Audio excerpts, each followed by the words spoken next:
کتنی بڑی بات ارشاد فرمائی، فرمایا لا تقنطوا من رحمت اللہ، تم نے میری رحمت سے نا امید نہیں ہونا۔ اللہ کی رحمت سے نا مالک کیا ملے گا؟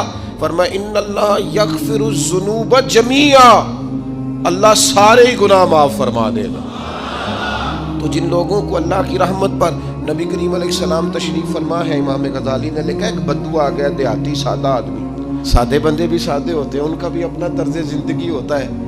تو بدو آ گیا، سادہ آدمی تھا، آتے ہی السلام علیکم لے کے نا تو کوئی بات ہی نہیں کی، سیدھا سیدھا ہی کہتا یا رسول اللہ صلی اللہ علیہ وسلم یہ بتائیں قیامت کے دن حساب کس نے لینا ہے؟ حضور فرمانے لگے بھائی یہ تو بڑی صاف سی اور مختصر سی اور سادہ سی بات ہے، حساب تو اللہ تعالیٰ نے لینا ہے۔ اب اس نے جو لفظ کہے اللہ کے حبیب کی آنکھوں میں آنسو آ گئے، کہنے لگے اگر اللہ نے حساب لینا ہے پھر انشاءاللہ کرم ہی ہوگا۔ تو حضور فرمانے لگے تمہیں یہ امید کس طرح ہے؟ تو عرض کرنے لگے یا رسول اللہ کریم جب غالب آتا ہے تو معاف ہی کرتا ہے۔ جب کریم کا غلبہ ہوتا ہے نا، کریم بندہ جب کسی پہ قبضہ کر لے تو پھر معاف کرتا ہے، تو اللہ تو سب سے بڑا مہربان ہے۔ وہ بات کی اور اگلا جملہ ہی کوئی نہیں کہا، وہ چلے گئے۔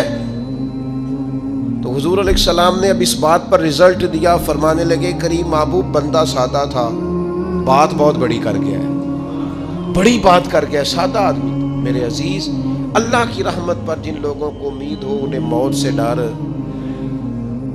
اور پھر جن کو محبوب کی ملاقات کا شوق ہو نا، ہم نے جان دے دی وعدہ دیدار پر، ہم سے وعدہ کیا گیا تھا کہ تم مرو گے نا تو تمہیں دیدار ملے گا، تو ہم نے جان ہی دے دی وعدہ دیدار پر، جان ہی دے دی وعدہ دیدار پر۔ اور پھر فرماتے ہیں نقد اپنا دام ہو ہی جائے گا، فرماتے ہیں ہم نے جان دی ہے اس وعدے پر کہ وہ ملے گا، تو امید ہے کہ یہ سودا ادھار نہیں۔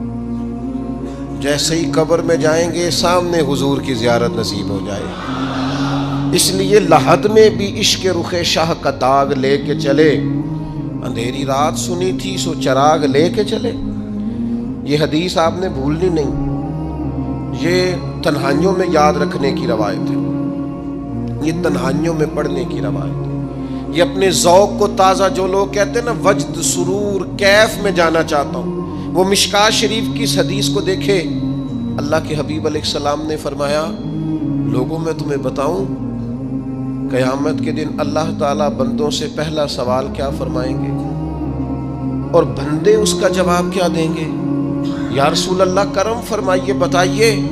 تو کریم فرمانے لگے اللہ تعالیٰ قیامت کے دن بندوں سے سب سے پہلا سوال، اگرچہ بعض اور احادیث میں اور سوالات بھی آئے ہیں قیامت میں جو سب سے پہلے ہوں گے، لیکن اس حدیث میں یہ والا سوال حضور نے بیان فرمایا۔ حضور فرمانے لگے اللہ قیامت کے دن اپنے بندوں سے سب سے پہلا سوال یہ فرمائے گا کیا تم میری ملاقات کو پسند کرتے تھے؟ اوئے ہوئے ہوئے، کیا تمہارا ملنے کو جی چاہتا تھا؟ کبھی اے حقیقت منتظر نظر آ نہ لباس مجاز۔ اقبال کہتے ہیں تیرے کرم اتنے ہیں دل کرتا ہے تجھے دیکھیں، کبھی کبھی اے حقیقت منتظر نظر آ نہ لباس مجاز میں، لاکھوں سجدے تڑپ رہے ہیں میری جبین نیاز میں، تمہارا دل کرتا تھا مجھ سے ملنے کو؟ حضور فرماتے بندے عرض کریں گے مالک بڑا دل کرتا تھا۔ تو پھر اللہ فرمائیں گے یہ گفتگو کی معنویت تو دیکھو یار، اس کا حسن تو دیکھو۔ اللہ پھر پوچھیں گے کیوں دل کرتا تھا تمہارا؟ دل کرتا تھا تو کیوں کرتا تھا؟ عرض کریں گے مالک اس لیے کہ ہمیں امید تھی کہ تو معاف بھی کر دے گا، رحمت بھی فرمائے گا، اس معافی کی امید پر دل کرتا تھا تو ملے۔ حضور فرماتے ہیں پھر رب فرمائے گا مجھ پر واجب ہے، میں نے اپنے کرم سے واجب کر لیا ہے کہ آج تمہیں جنت عطا کروں گا۔ یہ جو ملاقات ہے نا، ملاقات کہ وہ ملیں گے، ان سے ملاقات ہوگی۔ عمر بیت گئی نا نام جپتے، عمر بیت گئی نا تذکرہ کرتے، ہم سے بھی لوگ پوچھتے ہیں کیا کمائی کی، کیا زندگی میں حاصل کیا، تو ہم کہتے ہیں شرق سے غرب تک ملک کے ایک کونے سے لے کر دوسرے کونے تک مدینے والے کی بات کی، حضور کا ذکر کیا ہے۔ نبی پاک کے میں اپنی حیاتی تو قربان تھی، وہاں ساری محمد محمد پکیندے گزر گئی ساری۔ یہ اعزاز ہے، یہ کرم ہے۔ اب کیا ہوتا ہے، گناہگار لوگ ہیں، اتنا بڑا دعویٰ تو نہیں کر سکتے، لیکن دل تو چاہتا ہے نا کہ چلو جس کا نام لیا ہے اس کی کبھی زیارت بھی ہو، کبھی ملاقات بھی ہو، کبھی نظر کرم بھی ہو۔ کسی نے اپنے محبوب سے کہا تھا کہ ذرا ایک نظر مجھ پہ بھی کیجئے، تو قریب بیٹھے ایک شخص نے کہا یار تو نے بڑا دعویٰ کیا ہے، جو محبوب ہوتے ہیں ان کو تکلیف نہیں دی جاتی، تو کہتا ہے پورا چہرہ ہی تیری طرف پھیرے۔ تو پھر اس نے اس درویش سے پوچھا کہ میں بھلا پھر کیا کروں، میرا دل تو میرا بھی کرتا ہے نا، چلو یہ تو آپ کی بات ٹھیک ہے کہ اب میں محبوب سے کہوں کہ اتنی تکلیف کرے کہ میری طرف پورا رخ پھیرے تو ٹھیک نہیں، تو پھر بتائیں میں کیا کروں؟ تو اس نے کہا ان راہوں میں کھڑا ہو جا جن راہوں کی طرف وہ کریم دیکھتا ہے۔ چلو اسی با کردار کو دیکھتے دیکھتے بیچ میں تیرے اوپر بھی نظر، مجھ پہ محشر میں نصیر ان کی نظر پڑ ہی گئی، مجھ پہ محشر میں نصیر ان کی نظر، اوئے ہوئے اللہ کرے آپ کو بھی وہ لطف آئے جو مجھے آ رہا۔ کہتے مجھ پہ محشر میں نصیر ان کی نظر، یہ انتہائی عاجزی ہے کہنے والے کی۔ اس نے بالکل اپنے آپ کو ختم کر کے کہا کہ میں قابل تو نہیں تھا، اور میں پھر تکلیف دیتا کہ میری طرف دیکھیں، اسپیشل میرے لیے وقت نکالیں۔ پر کرم یہ ہوا کہ مجھ پہ محشر میں نصیر ان کی نظر پڑ ہی گئی۔ کہنے والے اسے کہتے ہیں خدا کا کرنا، کہنے والے اسے کہتے ہیں خدا کا کرنا۔ اللہ نے کیا کہ نظر مجھ پر پڑ ہی گئی، اور جب پھر پڑ گئی تو تیری ایک نظر کا کمال ہے اور میری زندگی کا سوال ہے۔ بس جب پڑ گئی تو سو پھر پڑ گئی۔ موت سے وہ بندہ کبھی نہیں ڈرتا جسے ملاقات کا شوق ہو، ملنا چاہے داتا علی اجویری سے اور موت سے ڈرے، ملنا چاہے حضرت غوث پاک جیلانی سے اور پھر موت سے ڈرے۔ زندگی گزری ہو علی علی کرتے پھر موت سے ڈرے، عمر بھر سیدنا عثمان غنی کی سخاوت کی بات کی ہو اور پھر جنت میں جا کے ان سے ملنے کا شوق پیدا نہ کرے، ساری زندگی سیدنا فاروق کا عدل بیان کیا ہو، ساری زندگی ان کے انصاف کا تذکرہ کیا ہو، پوری امت کو بتایا ہو کہ اگر جینا چاہتے ہو تو عمر کے رستوں پر چلو، اور پھر یہ موت سے ڈرے اور مر کے جناب فاروق اعظم کی زیارت کو پسند نہ کرے۔ جسے صدیق کی وفائیں یاد ہو، جنہیں جناب ابو بکر صدیق کا عشق یاد ہو، وہ پھر ان کی زیارت نہ کرنا چاہے اور ساری عمر حضور کی نعت پڑھی ہو۔ مانا نہیں آتا تھا پھر بھی کہا بلغ العلا بکمالہ کشف الدجا بجمالہ حسنت جمیع خصالہ صلو علیہ والہ سے نہیں ترجمہ آتا تھا، پر جب بھی کو پڑھتا تھا یہ بھی جھومتا تھا مولا یا صلی وسلم دائماً۔ میں آپ کو بتاتا ہوں توتلا آدمی، توتلا اور دیوانہ مجذوب بیچارہ، سمجھ نہیں، توتلا بولنا بھی ٹھیک نہیں آتا۔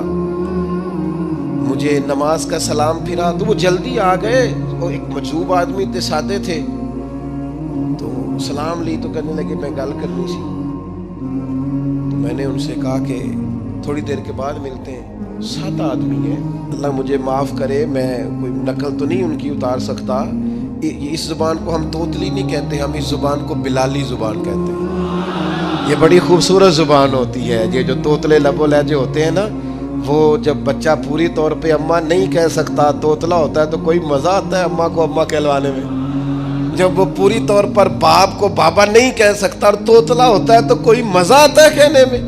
وہ جب دادی نانی دادا کہتا ہے تو دادے کا دل کرتا ہے یہ 100 بار کہے، چونکہ اسے کہنا نہیں نہ آتا، لیکن اس توتلاہٹ میں جو اس کو لطف آتا ہے۔ مجھے بڑے لوگ آ کے شعر سناتے ہیں، میں نے بڑے خوشگلو نعت خوانوں سے زندگی میں سنا ہے، وہ صاحب میرے پاس آئے اور میں نے کہا بعد میں ملیں گے، تو سادہ آدمی ہے، مجذوب ہے، پورا شعور نہیں رکھتا، مجھے کہنے لگا مصطفیٰ جان رحمت کے بعد، مصطفیٰ جان رحمت پہ لاکھوں سلام کے بعد، یعنی معنی یہ تھا کہ سلام کے بعد، تو اب بڑے بڑے سریلے بندوں سے بھی بندہ سنتا ہے میرا دل کرے، اور میں نے جان بوجھ کے ان سے کہا دوبارہ کیا جائے ذرا، کیونکہ توتلے تھے نا. میں نے کہا تو کہنے لگے مصطفیٰ جان رحمت پہ لاکھوں سلام کے بعد او میرے عزیز یاد رکھو ساری زندگی حضور کی نعتیں پڑھی، نبی پاک کے تذکرے سنے، اب موت سے ڈر جائیں؟ حالانکہ موت تو ایک پل ہے، پل سے گزریں گے تو سامنے اللہ کا دیدار بھی ہوگا، مدینے والے کی زیارت بھی نصیب ہوگی.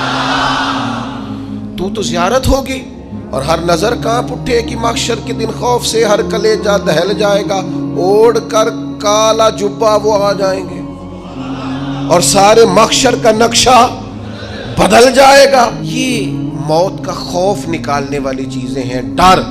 اچھا مجھے ایک بات بتائیں، یہ میں امید کی بات کرنے لگا ہوں،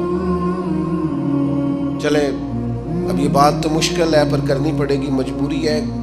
کبھی کبھی ابا جی سے مار بھی پڑ جاتی ہے بندے کو، گھر میں کوئی 2-4 لگ بھی جاتی ہیں، تو اس وقت نا جو سب سے بڑا سہارا کسی کو نصیب ہوتا ہے وہ یہ ہوتا ہے کہ اللہ کرے اماں گھر میں موجود ہو. اور میں نے دیہاتوں میں کئی مائیں ایسی دیکھی ہیں جو بیٹے کے حصوں کی مار کھاتی ہیں. ابا نے ڈنڈا لے لیا ہے بیٹے کی غلطی پہ، اب اماں بیچاری سامنے ہو گئی ہے، 2-4 اس نے بھی کھا لی. یہ بات آپ سمجھیں، موت کا خوف نکالنے کے مفہوم میں بات عرض کر رہا ہوں. اماں موجود ہو نا گھر میں تو ابا سختی بھی کرنے لگے تو کسی وقت احساس ہوتا ہے کہ جناب یہ سختی نہیں ہوگی کیونکہ میری اماں، اور اماں پوری وکیل بن جاتی ہے کہ نہیں تو نہیں پتا وہ ہو گئی غلطی، وہ فلانے دے منڈے نے خراب کیتا ہے، حالانکہ ہو سکتا ہے اس نے اس کو بھی خراب کیا ہو، لیکن وہ اماں وکیل ہے، وہ وکالت کر رہی ہے اور وہ بے لوث کر رہی ہے. ہوتا ہے ایسے، اس بات کو سمجھ لے اچھے طور پر. موت کا خوف نہیں، ڈر نہیں، اس لیے کہ گھر میں ماں موجود ہو تو باپ کا ڈر نہیں ہوتا. تو قبر حشر میں تو رسول کریم موجود ہے، وہاں تو نبی کریم موجود ہے، وہاں تو اللہ کریم اپنی رحمت فرمائے گا بندوں پر. اس لیے خوف نہیں، پینک نہیں، اپنی غلطیوں کا احساس ضرور کریں، اپنے اعمال پر توجہ ضرور دیں، لیکن موت کے خوف تلے دبتے نہ جائیں. انشاءاللہ صبح قیامت کرم ہوگا. میرے نبی پاک علیہ الصلوۃ والسلام نے تو فرمایا ہے بس ہم نے ایمان کامل لے کے جانا ہے دنیا میں. حضور نے فرمایا ہے جس طرح 14ویں رات کا چاند چمکتا ہے اس طرح میرے غلاموں کے چہرے چمکیں گے قیامت کے. اللہ کے رسول صلی اللہ علیہ وسلم فرماتے ہیں جسم کے جن جن حصوں پر وضو کا پانی لگتا رہا وہ قیامت میں چمکیں گے. دور سے لوگ ان کا نور دیکھیں گے، پتہ چلے گا وہ محمد عربی کے غلام آ رہے ہیں. یہ کرم ہوگا صبح قیامت، یہ عطائیں ہوں گی. اس لیے مومن موت سے ڈرتا. سیدنا بلال حبشی رضی اللہ تعالیٰ عنہ، آخری وقت ہے، نزع کا عالم طاری ہے، اور یہ گفتگو دیکھیں غلاموں کی. آپ کی اہلیہ رو پڑی، کہنے لگی ہائے ہائے افسوس. حضرت بلال فرمانے لگے کیا ہوا؟ کہنے لگی افسوس ہے کہ آپ دنیا سے جا رہے ہیں. تو حضرت بلال نے مضمون ہی بدل دیا، سوچ کا زاویہ ہی بدل دیا. فرمانے لگے یہ افسوس کا مقام نہیں، یہ تو خوشی کا مقام ہے. اس لیے کہ میری آج آنکھیں بند ہوں گی، قبر میں کھلیں گی، مدینے والے محبوب سے بھی ملوں گا، حضور کے غلاموں سے بھی ملوں گا صلی اللہ تعالی علیہ وسلم. تو موت تو مقام مسرت ہے، اور اگر یہ مل جائے زندگی میں. ایک بدو ایمان لے آئے، ابن ماجہ میں موجود ہے. حضرت ابو ہریرہ رضی اللہ تعالیٰ عنہ حدیث کے راوی ہیں، فرماتے ہیں ایک بدو ایمان لائے اور انہوں نے حضور علیہ السلام کے ساتھ ہجرت بھی کی. ابن ماجہ میں موجود ہے. تو نبی پاک علیہ السلام نے نا انہیں ایک صحابی کے ساتھ کر دیا. اب ان کے کام کاج میں مصروف ہو گئے ان کے ساتھ. تو حضور علیہ السلام نے نا ایک جگہ سے مال غنیمت آیا. تو طریقہ مبارکہ یہ تھا کہ مال غنیمت میں سب کو حصہ دیا جاتا تھا. اگرچہ وہ جہاد پہ نہیں گئے لیکن حضور نے انہیں بھی حصہ دیا. تو وہ صحابی تو رو پڑے. عرض کرنے لگے حضور میں اس کے لیے تو ایمان نہیں لایا تھا. حضور نے فرمایا پھر بتائیے. گرچہ حضور جانتے ہیں کس لیے لائے تھے. عرض کی حضور میں تو اس لیے ایمان لایا تھا کہ میں رب کی راہ میں لڑوں گا اور میں اپنی جان پیش کروں گا. میں شہادت کے لیے ایمان لایا تھا. مجھے یہ مال دولت نہیں چاہیے. تھوڑی ہی دیر گزری کہ ایک اور مارکے کا اعلان ہو گیا، جنگ کا اعلان ہو گیا. حضور نے فرمایا چلو. وہ گئے اور چند ہی لمحے گزرے کہ وہ میدان میں اترے اور پھر شہید ہو گئے. صحابہ کرام ان کی مقدس لاش مبارک کو اٹھا کے محبوب کے قدموں میں لائے تو نبی کریم نے کیا خوبصورت بات ارشاد فرمائی. حضور فرمانے لگے دیکھو اس نے اللہ کی تصدیق کی ہے تو رب نے بھی اس کی تصدیق فرما دی. اور پھر یہ دو جملے محبوب کہتے کہتے اٹھے اور پھر حضور نے اپنا جبہ مبارک اتارا اور اتار کے فرمایا اس بندے کو نہ اس جبے میں کفن دے دو, اس میں اسے کفن دو, اس لیے کہ تو شہادت کے لیے ایمان لایا, موت کی آنکھوں میں آنکھیں ڈال کے جیا, اپنی زندگی کمزور نہ گزارو. مسلمانوں پہ کافر کا رعب طاری ہو گیا ہے. ایک تو ہوتا ہے نا کہ کوئی مدد کرنا, کوئی آگے بڑھنا, فلسطین کا نام تک نہیں لے رہے حکمران زبان سے, ذکر تک نہیں کر رہے, چینل ذکر نہیں کر رہے. اتنا رعب, اتنا کفر کا خوف, صرف اس لیے کہ ہمیں موت کا ڈر ہے. مر جائیں گے تو بستر پہ نہیں مریں گے, بیماریوں سے نہیں مر جاتے لوگ. خدا کے بندو اپنی زندگی میں اتنا خوف اگر موت کا پیدا کر لو گے. حضرت سعید ابن جبیر رضی اللہ تعالیٰ عنہ بہت بڑے فقیہ تھے. حجاج بن یوسف نے بلایا اور کہنے لگا میں تمہیں موت دینے لگا ہوں, مار دوں گا تمہیں. بڑا ظالم آدمی تھا, بڑے لوگ اس نے قتل کیے تھے. حضرت سعید رضی اللہ تعالیٰ عنہ مسکرا پڑے اور غصے میں آیا, کہنے لگا کیوں ہنستے ہو؟ فرمانے لگے تو بڑا بیوقوف ہے, تجھے کس نے کہا زندگی اور موت تیرے ہاتھ میں, یہ تو تب آئے گی جب میرا رب چاہے گا. کہنے لگا لے جاؤ ان کو اور جا کے قتل کر دو. تو وہ جب جلاد لے جا رہے تھے تو آپ اور کھل کے مسکرائے, ہنسے. یہ آپ کی طاقت ہے کہ موت کو دیکھ کے مسکراہٹ ہو, لبوں پہ تبسم رقصہ ہو, مسکرائے.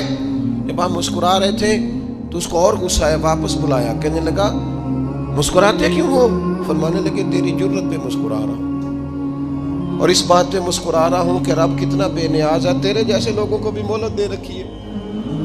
کتنا بے نیاز ہے, تیرے جیسے لوگوں کو مہلت. اور غصے, کہنے لگا میرے سامنے قتل کرو.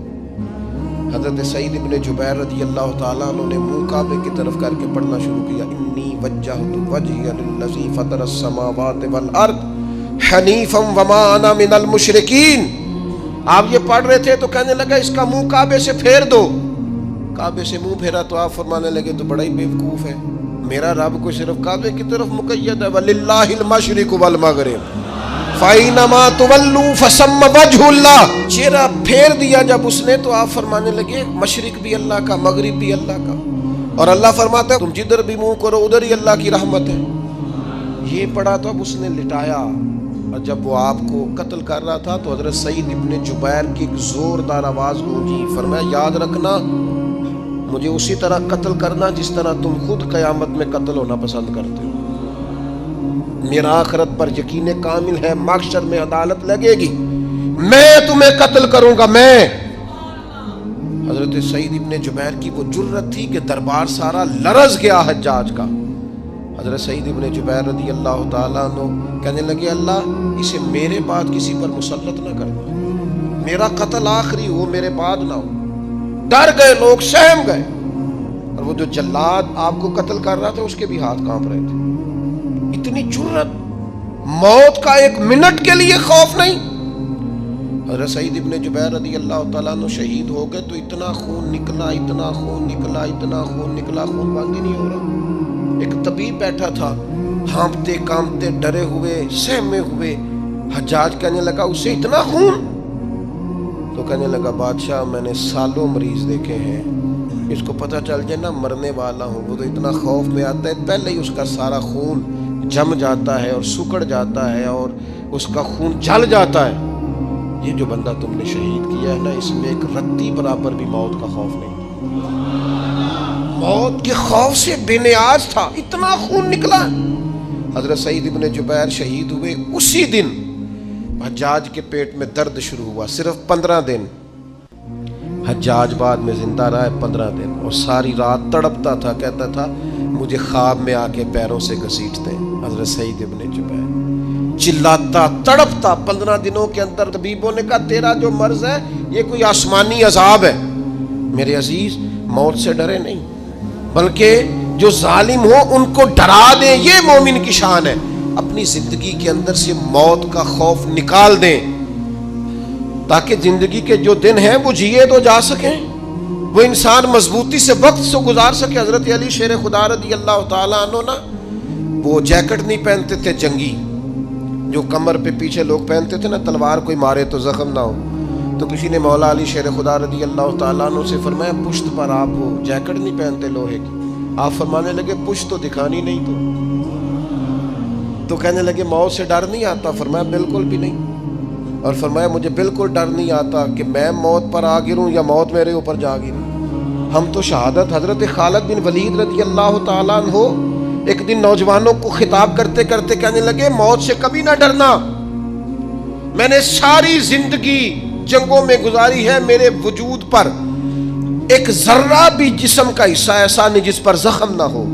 اور جو کہتے کہتے رو پڑے، فرمانے لگے یہ بات کرتے کرتے رو پڑے، فرمانے لگے دیکھ لو زندگی ساری میدانوں میں گزاری ہے، لیکن شہادت اللہ تعالیٰ نے میرے لیے وہاں نہیں لکھی تھی، یہاں اللہ تعالیٰ نے اپنی رحمت کے لیے موت میرے لیے لکھی تھی۔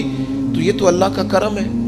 قریب ایک بزرگ صحابی اور بیٹھے تھے، فرمانے لگے آپ کی نیت شہادت کی تھی، انشاءاللہ آپ قیامت میں شہیدوں میں ہی کھڑے کیے جائیں گے۔ تو میرے عزیز خوف نہیں موت کا۔ آخر میں 2-3 گزارشات عرض کرنی ہے۔